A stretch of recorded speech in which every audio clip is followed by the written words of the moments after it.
Hello, everyone. Welcome to another edition of the Empowering Entrepreneurs Podcast. I'm Glenn Harper. Julie Smith. What's going on, Julie? You know, I kind of want to know, we were just talking about it. How many states have you been to in the United States? Not all of them, and I'm very disappointed that I'm not, but it's on the list. I feel like I got to put it on my to-do list now is to count so that I have that knowledge. My uncle goes and finds the highest point in every state, and he's got them all but like 4. Oh, wow. Well, that's an interesting thing. That's an interesting thing to do. No jacket today. It must have been hot. Well, so yeah, I ran out of the office without the jacket and then remembered halfway here, but for timing reasons, That's all right. our poor guest gets just the short sleeve version. Show off the guns. It's all good. Well, we've got a great guest lined up today.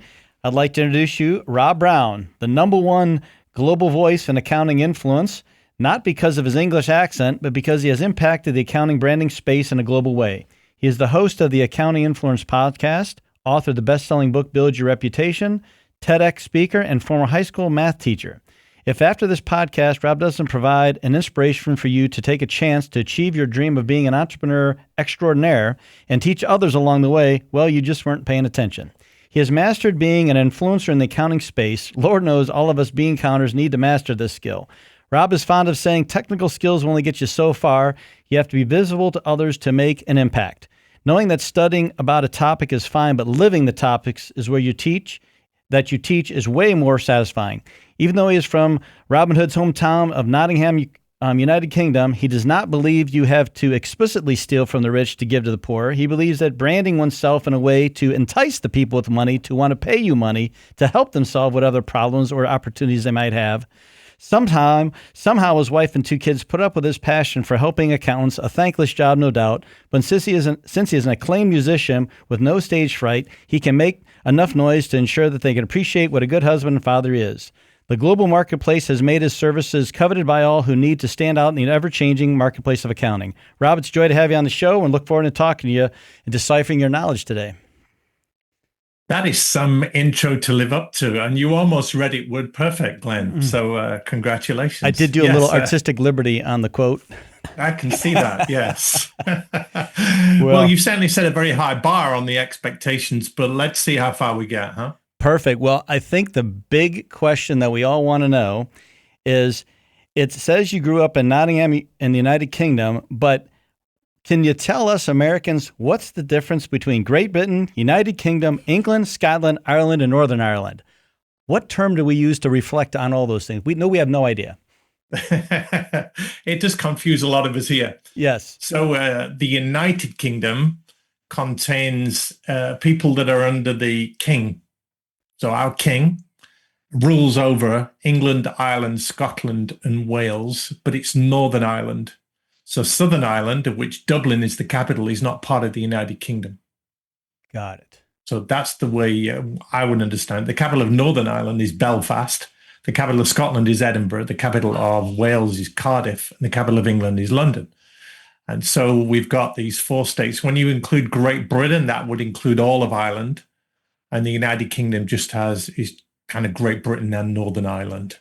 And How about that? Who knew at the age of 40 I was going to get a geography lesson here? Well, there you go, yeah. If we're fighting against the Americans, then we're all united. But if we're against each other, then England hates Scotland and Wales hates Ireland and everything else. It's complicated, and don't bring religion into it because then it's a whole nother thing. But No. Well, thanks for explaining that, because I think most people don't understand how that works. And so that was the most important thing I wanted to talk about to begin with. Well, I do need to correct you on something. You said I grew up in Nottingham and I didn't. So we're very fiercely protective of where we grew up. So where'd you grow up at? I'm a Yorkshireman. So I grew up in a place called Hull in the north of England in a county called Yorkshire. And we're very proud of our northern roots. And Nottingham is in the Midlands. So it's a band across the middle. So they say the posher you are, the more south you go. So I married a woman that was a little bit posher than me. So I'm venturing towards the south and becoming more middle class as we speak. But the north is rather working class. Okay, so you're moving on up. You're gonna have to get with Google and get them to update that, because I'm socially mobile. Yes, that's it. Well, and I made an assumption of where he's from just because that's where he is, and most people kind of stay where they're at. But that's awesome. So growing up where you did in the working class, family, was your parents, were they entrepreneurs? Were they working for the man? How did that work? Because I know it's probably a little different than here, but not too much. Well, my mum was a house mum, and my dad was a Marine. Ah, So, no, we weren't entrepreneurs. It didn't run in the family. I got a degree in teaching, and I was a high school math teacher for a few years. I lived in Hong Kong for 4 and the UK for 4. And so I did it for 8 years. But I felt in the end I was just coaching kids to pass tests. Hmm. There's a lot of that around, right? So I planned my route out. I took a master's in HR and thought, as a teacher, what am I good for? I've always been able to communicate and hold a crowd, if you like. If you can teach algebra to a room full of 16-year-olds at 4 o'clock on a Friday afternoon, then that's probably the hardest audience you'll ever get. But I morphed into running my own business. I got a job selling private medical insurance, and that cut my teeth on the world of networking and referrals and building a book of business and getting customers for what I did. And in the end, I found that I enjoyed that a lot more. I was always intrigued by why some people got chosen, hired, engaged, invested in, recommended over others, even though perhaps they weren't as good. And so that led me to, I started my own business and teaching, ended up being technically super smart people. You guys, accountants, bankers, lawyers, architects, surveyors, brains the size of the moon, but not particularly socially confident and a little bit awkward. They don't network well. They don't walk into a room well. They don't sell themselves well. They don't brand themselves well. They just feel that their technical abilities are enough. And I found I had a skill for getting over to these technically smart people, not only that it was important to build a reputation, but that there were really easy ways to do it that played to their strengths. And so, yeah, I'm a first generation entrepreneur. And essentially, I'm unemployable. that's correct. Well, Well, wait. I want to talk about something that you said that I think is really important, and that's building a brand. How did you come up with, at such a young age, that you needed a brand? Well, I wasn't young when I came into this game. I finished teaching when I was 35. Wait, I think that's young. What are you talking about? That's ancient. Well, I'm not That's done ancient. yet. I'm kidding. Well, probably 75% of CPAs are actually at or close to retirement age. So we're talking about a profession that is very elderly. So I'm still fairly young. However, yes, I came to it late. You hear a lot of entrepreneurs now, they don't go to university. They straight out of the gate, 16, 17, 18, they're on it. And some of your clients will be like that. But generally, the move from being employed, the paycheck, the healthcare, the security, to going out on your own is a big leap. Mm-hmm. And there's certain things that got to be in place in your mind as much as your life to make that work. And so many people don't make it, as you know. So when you were younger, did you have any siblings? Yes, I have a younger sister. My brother sadly has died, my younger brother. Massive heart attack when he was 38, and that's really sad. But yeah, they were in employed jobs as well. So I was pretty much the black sheep. I was the one that traveled the world. I was the one that went out on my own and annoyed my mother because she loved it when I was a teacher. She could tell her friends exactly what I did. Correct. But now it's very difficult for my mom to describe. As for many entrepreneurs, what do you do? Well, how long have you got? It's not like an accountant. It's not like a lawyer. Different things. It's difficult, isn't it? It is. So, and it's interesting how, we're always curious. Entrepreneurs, some of them are just born that way, right? They're just like, they don't want to be told what to do. They want to do it their way. And other people have to go through working for somebody and getting beat down, or just realize they can do it better and they want to go do something else. Do you think, which way would you think you were? Were you a natural, or did you just kind of, the epiphany hit you? That's a really good question. I was forced into going it on my own. I was in a job where I knew exactly what I was doing every morning. Tuesday morning at 10 o'clock would be year 9 maths, for instance. And I knew where I was, and then my life was ran by a timetable. And almost like accountants, you are ran by the schedule, by the calendar, and you bill in 6-10 minute increments. And it's like that. It's very regimented. Don't depress me. I'm sorry? Don't depress me. No, the billable hour. Let's go there. No. So I had to make a conscious decision to say I can live without the security for my own peace of mind. And a lot of entrepreneurs, if they are starting off employed, they do have to make that leap of I've got to let go of my security blanket. I've got to give up the security, the salary, the pension, the check, everything else, and I've got to be ready to fail. Now, I had a wife that we relied on her salary for some time because in my sales job, there were months when I didn't earn anything at all. And you've got to be ready for that because there's a lot of failure in entrepreneurship. A lot of your clients or your listeners, viewers we will call know it that. pivoting. We don't use the F word. You can't use that. It's a pivot. Okay. So you don't Yes. think growing up, did you do anything entrepreneurial though? Like I feel like No. you didn't sell rocks or lemonade Paper route? or No, I wasn't that guy. I had a paper round, so I would put papers through people's doors at 14, 15, but that's not entrepreneurial. I'm still working for the man and getting my $2 for my couple of hours on a Sunday morning as it was back then. How But did you no, get through college? Just curious. Did you do anything? I did a teaching degree and I was a bouncer at a local nightclub because I've got a black belt in kickboxing. So Hold on a second. Let me just see if I got this straight. We've got a teacher, accountant, kickboxer. That is awesome. I mean, that's a unique combination. I'm glad I asked. Well, I didn't get my black belt in kickboxing until just before I was 50 years old. But back in the day, I did judo. So I was used to the martial arts and a rugby player. That's big here too. So I knew how to look after myself. But the thing is, in England, particularly, we don't have guns. And I have two daughters. So rather than being the protective father showing prospective boyfriends his gun collection or his knife collection, I make sure my daughters say, this is my dad. And by the way, he's a black belt in kickboxing. And that's the best that I can do to put these boys on notice. There's nothing better than cleaning your gun when your daughter's boyfriend shows up. It's the best. It's the best neutralizer there is. But a judo master would be pretty good too.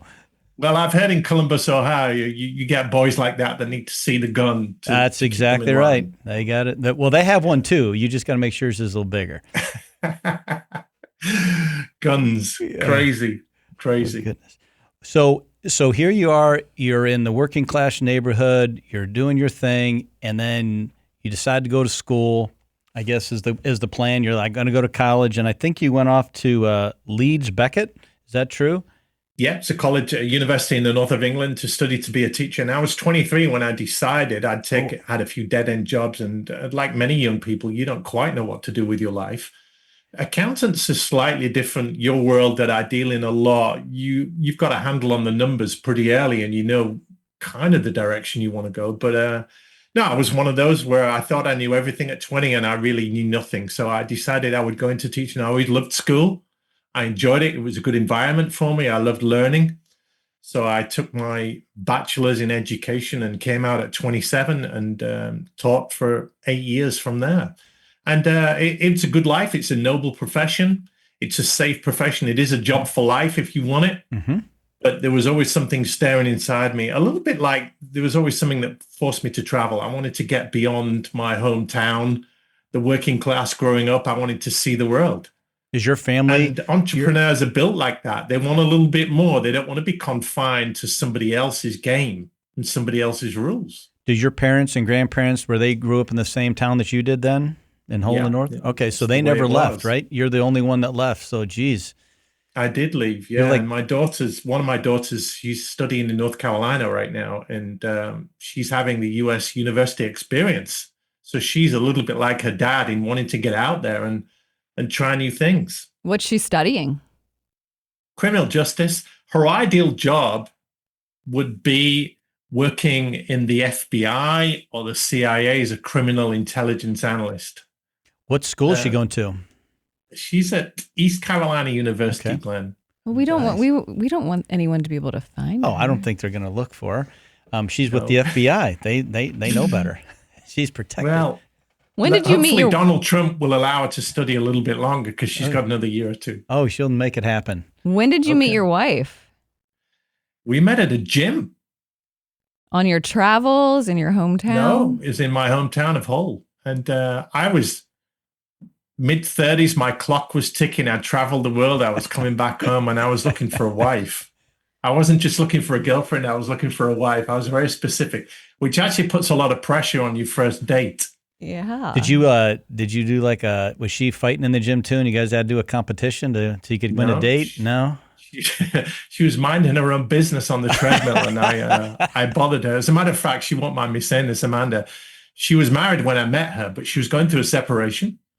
And so I met her in the March. We had our first date in the March, and she divorced in the September. I asked her to marry me in the October, and we were married the following February. So talk about out of the frying pan into the fire. You must have had what we call a rapist wit and a great physique to woo her away. So you did good. Well, yes. So let's go with that. Yeah, it works out good. Well, so you were at the Beckett University, but then at some point said you went to Marist College in New York. Is that true? Well, Marist College, no, that's in Hull too. That's high school. Okay, Google. It's okay. It's really killing him today. I know, man. It's just you're really doing your research here, Glenn. That's Google excellent. is failing me royally. Maybe I spelled it wrong. But you know what? We've all got a journey. We all hit school, and when I talk to entrepreneurs, as you guys do a lot of your clients, it's the people that don't do well at school and not particularly academic that end up sailing their own ship, and they're very equipped to do so because they're resilient. They've been in an academic environment that didn't serve them. And I'm a big believer now that education is not fit for purpose. It doesn't teach the skills that young people need to know to survive in real life. So we could go there if you want. But I think entrepreneurs are a rare breed. Right. I think that's the challenge that we're having in the United States as well, as the education system is not giving us skills to survive the current marketplace, right? Where they're teaching us tasks. I mean, I have to ask Alexa to do my 11-year-old's math. Yeah, and I should be able to complete that, I feel. Yeah, it's just not fair. So are you guys ahead of that curve in UK, or are you behind us still? No, we're behind, just like you guys are. We still teach Shakespeare, and what relevance is that to real life? We don't teach financial literacy. We don't teach how to balance a budget. We don't teach how to read a credit card statement and understand what interest is. We don't teach about taking out a loan. We don't teach about managing a household. There's a lot. We don't teach people skills.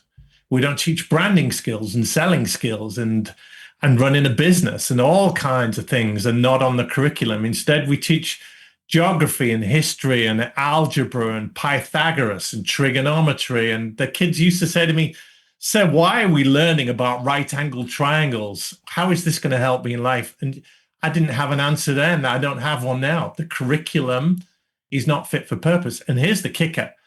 Not only are we not teaching kids that are coming out of school in 5 years the right stuff, but the curriculum is so set that we're teaching them things that weren't relevant 10 years ago and 20 years ago. And we're so far behind that, but it's so set in its ways that there's no wonder more and more people are turning to sailing their own ship, being an entrepreneur, trying something for themselves. And you guys will know there's a low bar to entry right now. You can start a business with an internet connection these days. That's it.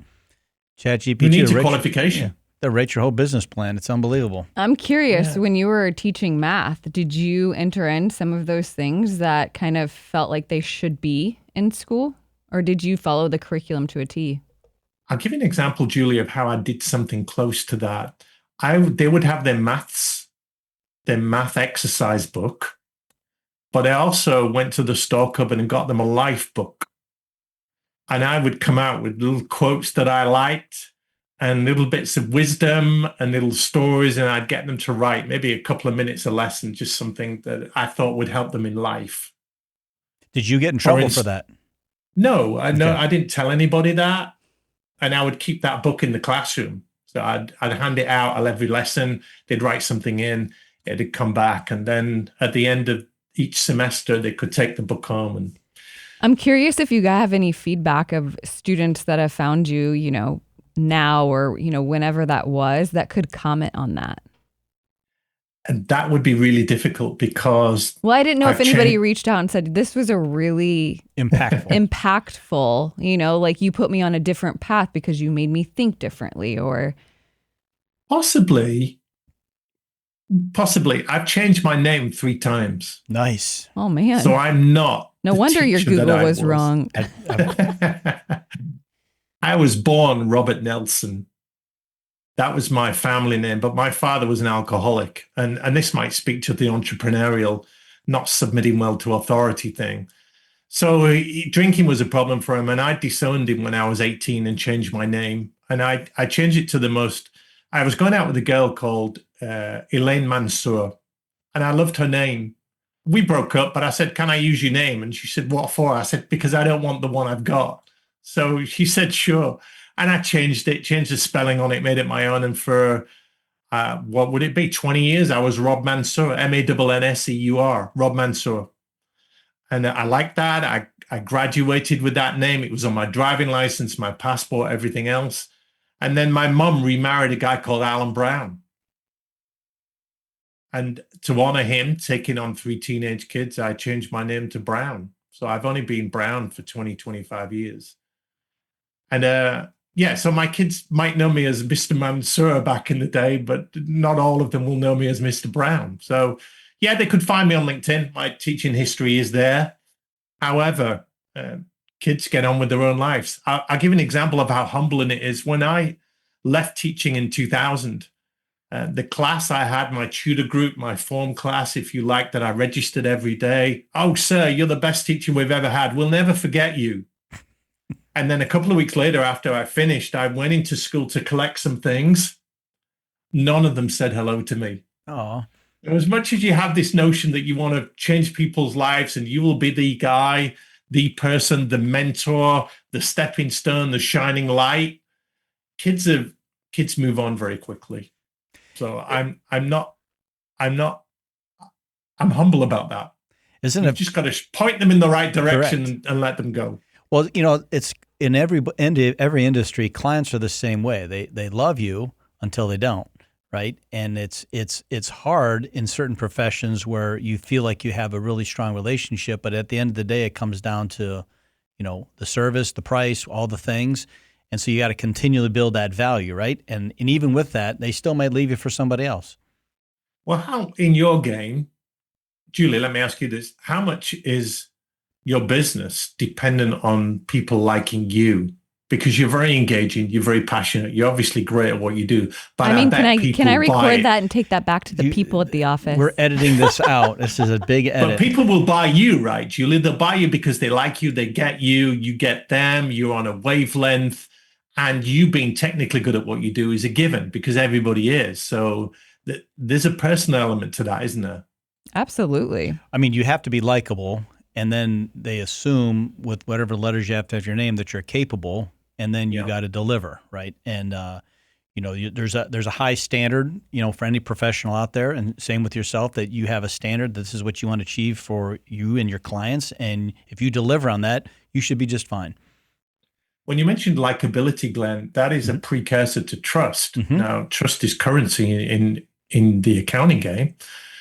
And it's very difficult to trust people that you don't like. Correct.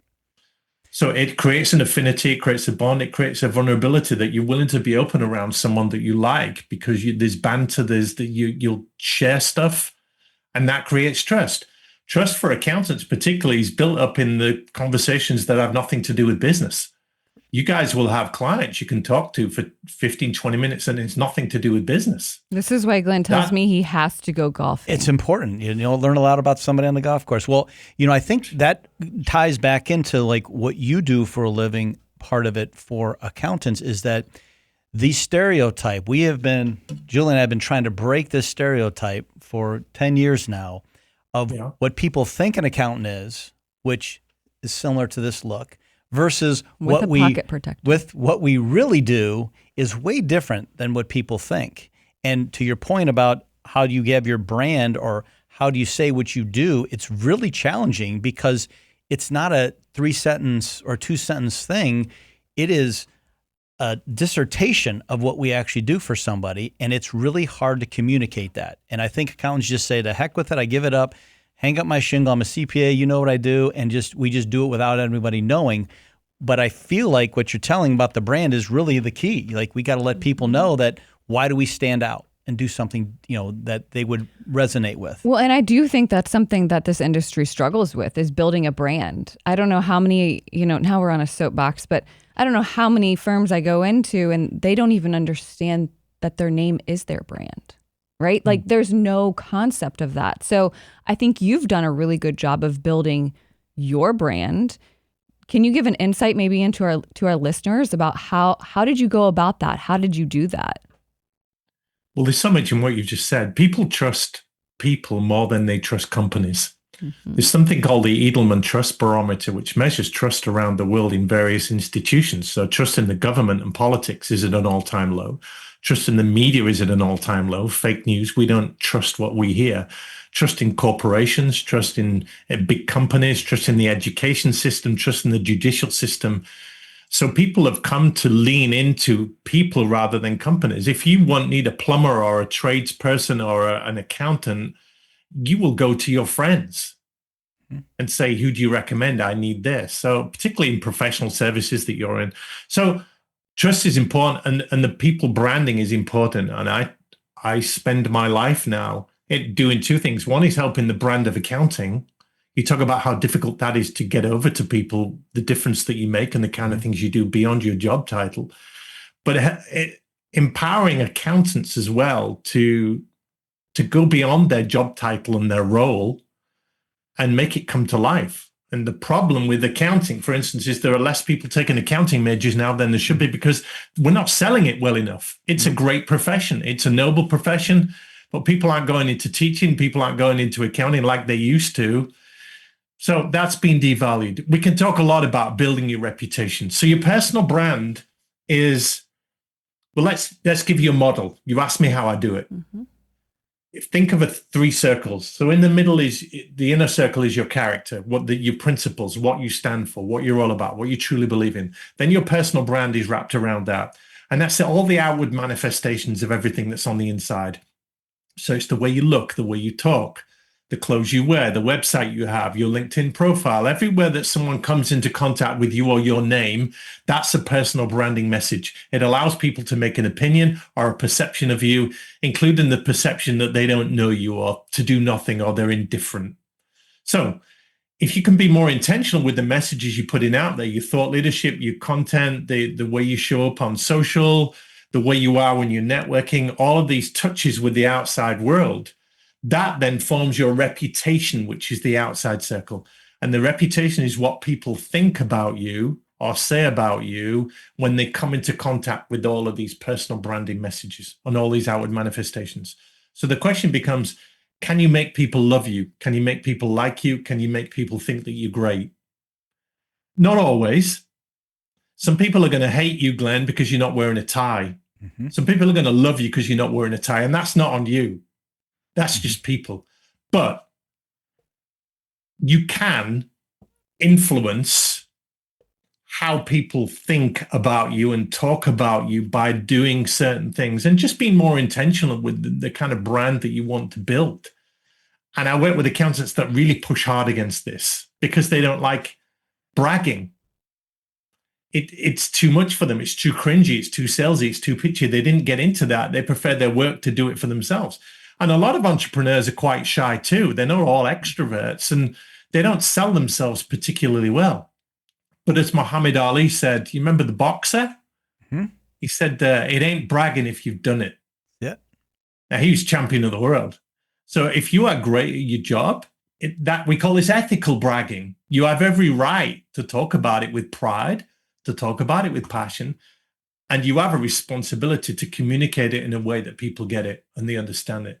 So there's a million different ways for an accountant to say, I'm an accountant and I make a difference. You've got questions, Glenn. Yeah, well, it's funny because if any of us are going to be an entrepreneur and I'm a solopreneur, I'm only going to build myself and do what I need to be busy to do what I do, right? I'm going to do my task, my profession, and I'm going to be, I don't want to say artificially, but I have a limit on what I can accomplish, right? Because it's only me.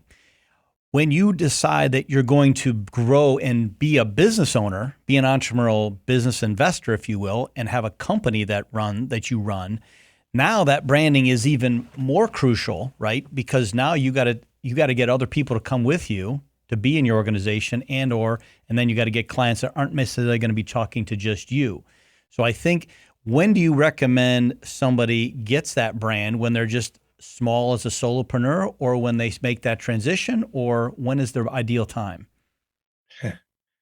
There's no ideal time. I'm minded of the book by Doug Mackay, who wrote Swim with the Sharks. And he had a phrase, dig your well before you're thirsty. Mm-hmm. So you ask, when is the best time? Today. There's a lovely story I like to tell about the Chinese emperor that was obviously very rich, and he ordered his gardeners to create this lavish garden. And it took them 3 years, and he told them what he wanted. And he came out after 3 years to inspect what they'd done. And they're obviously really proud to show it off. But he said to them, I did ask you for a row of cedar trees to be built along this path. They said, well, Emperor, cedar trees take thousands of years to grow. And he said, well, let's plant them now. So it is that idea of dig your well before you're thirsty, build your network before you need it. You said it well, Glenn. When you're an entrepreneur and you're just on your own, you need to get a couple of customers, clients. You can do it without ever meeting anybody. You can do it online with a bit of social. But you get to the point where you need to scale or you need to grow. So now you've got to attract investment. You've got to attract staff. You've got to attract bigger clients. You've got to be bold enough to do business on better terms. You've got to get people to buy into your vision and what you're trying to build. And that requires a whole new level of personal branding, because again, people are buying you. They're buying your passion. They're buying your vision. They're not coming with you necessarily for a paycheck. So if you're not intentional with that, then you build a brand by accident, or you don't build a brand at all. It's funny how most people, they're focused, as when they start their business, they're focusing on doing the thing that's going to give them give them a paycheck, whatever that product or service is. But like you said, defining who you are, what you want to be, how you want to do things. I mean, you're probably implicitly doing it somehow, but you're not explicitly putting it out there for your brand so other people can see it. We know what we're doing internally, but nobody else can see that, right? So that is probably the key here, is to what you are thinking you're doing. You got to put it out there so other people can see it, right? But I think we ask him, how does one do that? Right. Well, deep thought. It starts with a strong enough why. You've got to want to do it. There are loads of great accountants that just want to be locked in a dark room with an internet connection and a spreadsheet. You know those. Horrible. And good luck to them. That's great. That's much needed. I fear for them with AI and automation and everything else. However, that's a different conversation.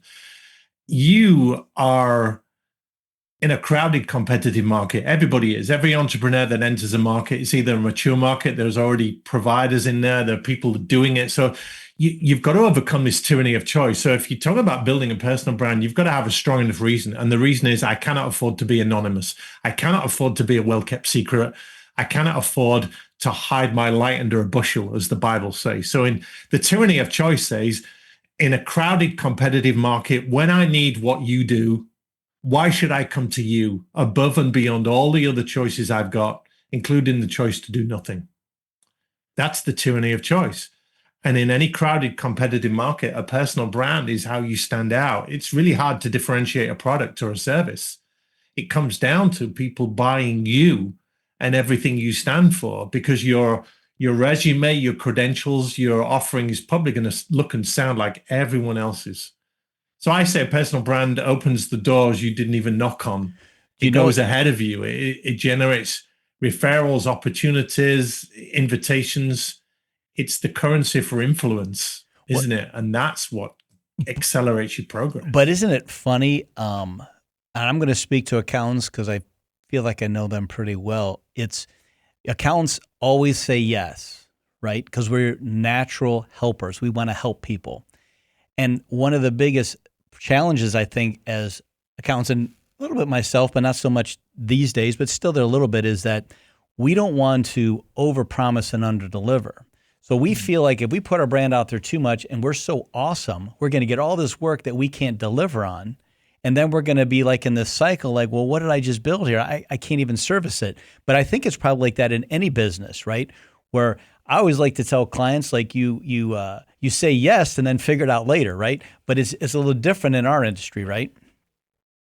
Well, when you're hungry and you're early in your career, the answer is yes. What's the question? Mm-hmm. And we say yes to anything, whether you're an accountant or an entrepreneur. And you'll take on stuff that's probably unsuitable for you. However, you're growing and you're young and you're green and you're game and you're open. However, when you get older or more experienced or more successful, it's what you say no to that often defines you more than what you say yes to. I remember a quote from Richard Branson. He said, when I first started, I'd say yes to everything. Every pitch, every opportunity, every investment thing, every play, I'd say yes to. Now I'll say yes to one opportunity in 25. And I thought, that's interesting, isn't it? It's what he's saying no to that's defining him and makes him even more focused on what he's saying yes to. Accountants, you're right. They don't like saying no. It's a noble profession.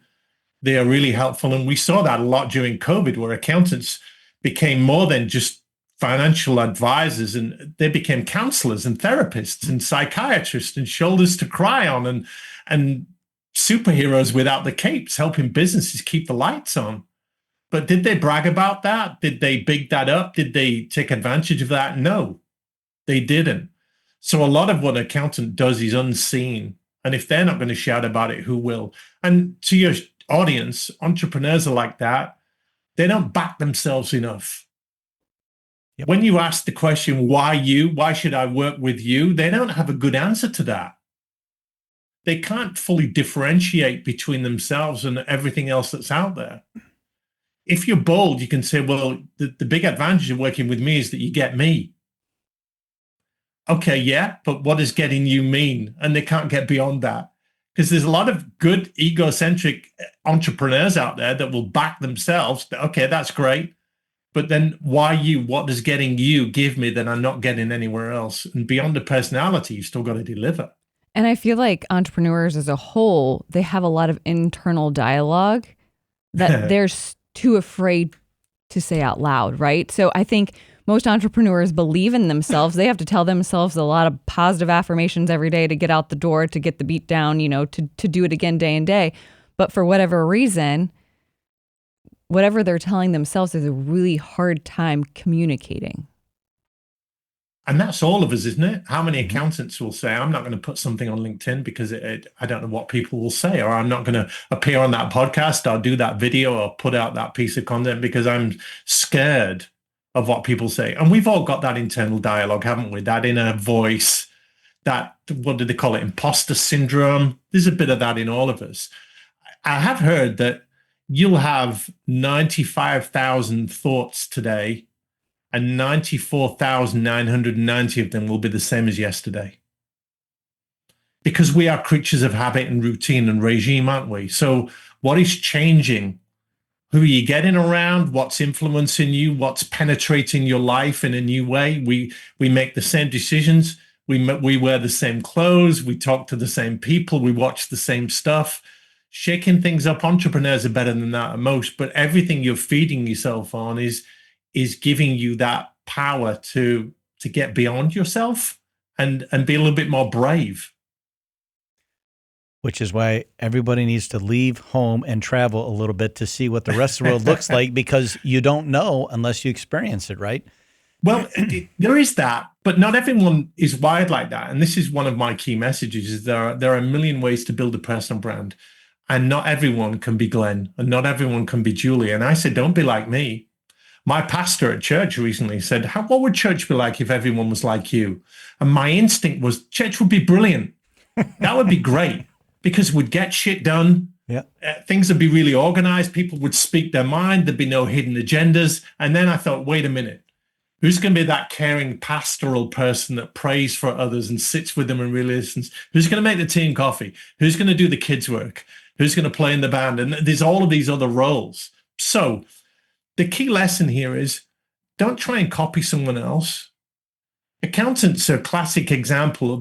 They'll be told, you've got to be a rainmaker. You've got to win business. You've got to get out there. You've got to press the flesh. You've got to shake hands. You've got to go to networking events. You've got to be seen. And because they've seen a partner doing that and building that book of business and building that reputation, they can't be like them. There are 100 different ways to network without going to events. You can network on LinkedIn and build a great business and not even have to meet anybody. So I say to people, what are your weapons? What are your strengths? What are the stuff you really enjoy? And the way Julie does it is going to be different to the way Glenn does it and different to the way Rob does it. Not everyone loves to travel. Not everyone loves speaking in public. Not everyone loves writing. Not everyone loves music or magic, whatever it is. Because God wired us all up differently, you've got to say, right, what am I playing with here? What are my strengths? What are my weapons? What am I good at? What are my tools? And let me build a brand around that, because that's much more authentic, isn't it, than everyone trying to be Julie or everyone trying to be Glenn. I mean, that shirt you're wearing, Glenn, there's not many men can carry off pink like that, but you are. I am on the cutting edge, very low on fashion. You are rocking it, man. But I try really hard. But somebody over here to my left really helps me with that. But my daughters would say that's a slay. You're really slaying it. Yeah, right. See, look at that, using some lingo here. Wow, I only know that because I have some girls who use the same thing, and I'm like, wait, what? Yeah, it transcends. But we're all different, aren't we? And thank goodness we're all different. Oscar Wilde said, "Be yourself, because everyone else is taken." And there's too many me too. So if we're going to get one message over to people here, it's okay. How are you going to do it your way? You know what? And that's there's the $1 million question that I would like to ask you to tell our audience. We are all so busy doing our have-to things, doing all the tasks, all the chores, saying yes to everybody. When and how does one make an appointment with themselves to do this very thing? How does somebody figure that out? Yes, and the audience I speak to, accountants, ask themselves that question a lot. They're so busy. You guys know this. You're overwhelmed. These tax seasons and these cycles and everything else, and you are around. And the other aspect of this is building a brand or a network is not chargeable. Nobody gets paid to network. Nobody gets paid to build a personal brand or go on a podcast or put an article out there. That's not paid. But what it is, it's getting eyeballs on your brand so that when you do pick up the phone and call somebody, they've heard of you. And that's an easier sell. So you're asking the question, how do you get started? I would say to somebody, a really easy way is to work on your network first. So if you want to look at it like this way, your network is who you know, and your reputation is who knows you. Your network is who you know. Your reputation is who knows you. And your reputation is always bigger than your network, because there are people out there that know you that you've never even met. So let's start by building the network. And you do that by saying, let me reach out to a few people. Just once, twice a day. Let me spend 5 minutes on LinkedIn or 5 minutes on social or just a few minutes just talking to people and starting to expand my network. Whether you go a mile wide and an inch deep or the other way around, or just being diverse with it, looking at people in your field. Who do you need to be on the speed dial of? Who needs to be on your radar? You can be intentional with it, but just reaching out to people on all of the platforms that there are and saying, I want to be slightly more well-known today than I was yesterday. And with your network and reaching out and being a little bit brave, and there are loads of different ways to approach people, and who knows what lies on the other side of a courageous hello. And you don't have to shake someone's hand. You can do it online now. The technology helps us to build a formidable network without meeting people. And have you done business with people you've never met? Yep. Yeah. Have you given money to people that you've never shaken hands with? Yeah, because the world has changed. So you don't need to be out there at every single networking event right now. You don't need to be attending all the conferences and mixers. You can. And it's great to do that, but that might not be you. So I would start small and say, right, let me build my network up. Let me be known by an extra 100 people in the next month and see where that gets you. Because there's a cycle here. I'll give you the 5 steps. If you want to build business, this is something I learned as I was going through my career. It starts with great questions. It's a circle. So great questions. Ask people a question. Instead of how are you, I say, how are you out of 10? It gets a better answer. Instead of how are things, I say to people, what's the biggest thing you're working on right now? What's your big thing for this year? So great questions, that leads to great conversations, high quality conversations. So yeah, ask more questions, but ask better questions. Then that's going to lead to better conversations. What do conversations lead to? Relationships, trust, empathy, common ground. You have more conversations, you're going to build more and better relationships. So we've got questions, we've got conversations, we've got relationships. What does relationships lead to? Opportunities. The better relationships and the more relationships you have, the more doors you're going to open, the more opportunities are going to come to you. And what does opportunities give you? The more opportunities you have, the more business you're going to create. So we've got this cycle, haven't we? And I call it the carousel of business success. Ask more questions, have more conversations, build more relationships, generate more opportunities, create more business. And you know what? When you're doing business with people, that gives you permission to ask higher level and deeper questions. You've got clients that have been with you for years. You can ask them stuff now that you couldn't ask 10 years ago when they started with you, because you've been their trusted advisor for so long. Mm-hmm. And you can ask really intimate stuff. So it's a cycle. It's a carousel. You keep going round and round. So you go back to your question, Glenn. How do people get started? Simply ask more questions. Reach out a little bit more and see where that gets you. You don't need to be famous. You just need to be a little bit more famous today than you were yesterday.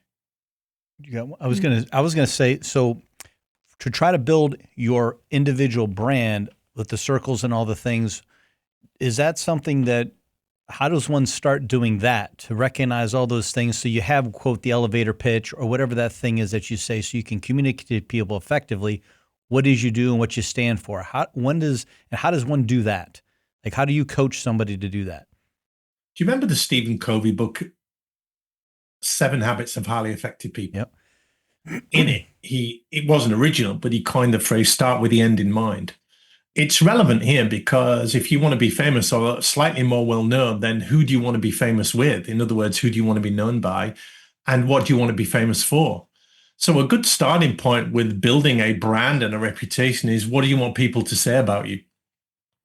If they're talking about you, it's not necessarily the eulogy at your funeral. What do you want your legacy to be, and what do you want people to say after you've gone? But you want people to talk about you when you're out of the room. What do you want them to say? You can't force people to like you, but you can put enough things in place that they will say the things you want them to say. And the problem is, in life, many people can tell you what they don't want, but they can't tell you what they do want. What do you want from life? I don't know. What don't you want? Well, I don't want to be poor. I don't want to live there. I don't want to go on a holiday there. I don't want to be with that person. I don't want to put it with that. We're great at that. Well, what do you want? Well, I don't know. So we've got to go some way down the road of defining, okay, what do I want? What are the kind of things I want people to say about me? Well, I want people to say that I'm reliable. Okay, what do you need to do to make that happen? I want people to say I'm really good at this. Okay, how are you putting that out there? What evidence have they got to start seeing that? And then it's got to be that good that they start talking about it. Tyranny of choice. When people need what you do, how do you get them to think of you first, above and beyond all their other choices? So that intentionality, it might mean sitting down with a coach, with people like you guys, a blank piece of paper or chat GPT, and saying, okay, what am I good for? What am I already known for? Where are my opportunities? Where could I build a brand? How am I just a little bit different? What could I play on? What could I leverage? What could I amplify? Once you've got that, then you're asking yourself, okay, how do I put that out there? Is that speaking? Is that writing? Is that networking? Is that building key strategic partnerships? Is that going on podcasts? The mechanism comes later, but you've got to get the message. Otherwise, you come on a show like this and you're asking me questions and I'm not quite sure of what I want to say or what I want people to be left with. So I have a question on that note. What is your superpower?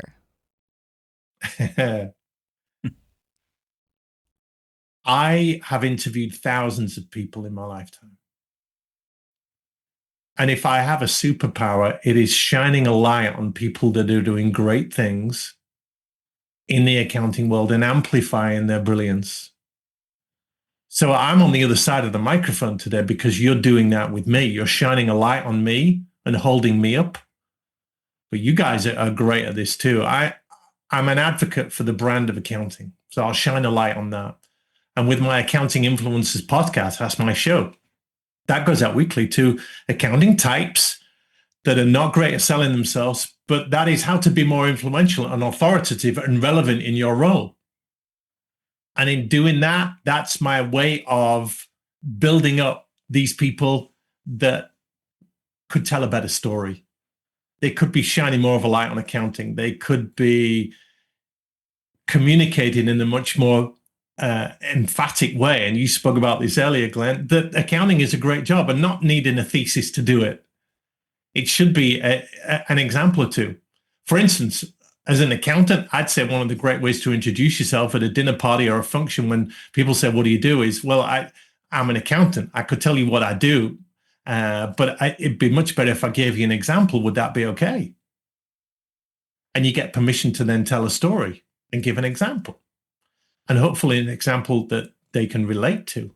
And here's a little tip here for your audience. When you're in networking situations, I call it the rule of 3 to 1, which is ask people 3 questions of a stranger before they ask you one,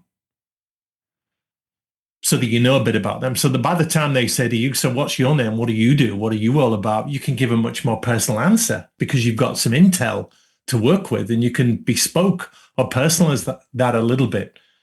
My superpower would be shining a light on great people that are doing fabulous things in the accounting game.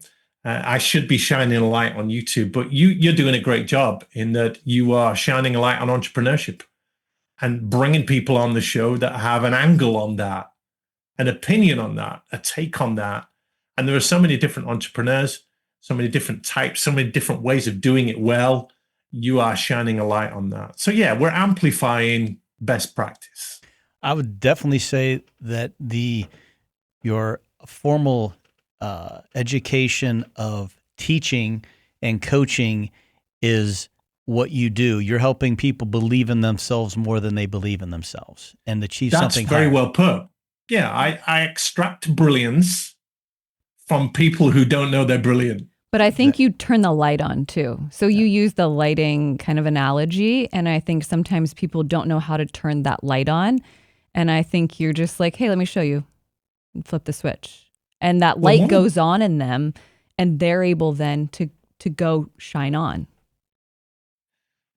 Yes, that's extremely well put. One of the mechanisms I used to do it is I work with accounting firm owners and sometimes senior up in an accounting firm, and I interview them once a month for 30, 40 minutes. And we turn that interview into thought leadership and video snippets and articles. And there's one entrepreneur that I do it with as well, because she wants to build her personal brand, and I amplify that because she can talk in a conversation on a chat like this, a fireside chat. And I can tell her about I can ask her how she got started and what did she want to be when she was 16, and some of the questions you've asked me, but get her vision and her backstory and her origins and her passion and her strategy. And she'll talk about that in a conversation, but asking her to go into a film studio and do that, that's difficult. Asking her to work with a script, that's difficult. Asking her to turn on a webcam, that's difficult. So these conversational things, bringing stuff out in an interview, it brings out personality, it brings out authenticity. It doesn't need much prep. It's just real. And people buy that certainty, they buy that authenticity. So get someone to interview you. That's a great way to build a brand, and turn that into content and video snippets and stories and a whole load of other things. So I have one last question, and I'm not going to tell you it's a trick question, but what is your end game? It's a good thing you're drinking water. That means we really made you talk a lot. Nice. It's vodka, actually. That's even better. You're not Russian? We should have had you doing that before we started. It should be gin, I feel. I've been through I've got an empty one here. Okay. So I've been through it just to get myself on your show because I'm very nervous. No, ask me the question again so that I can now give it due consideration, Julie. What is your end game?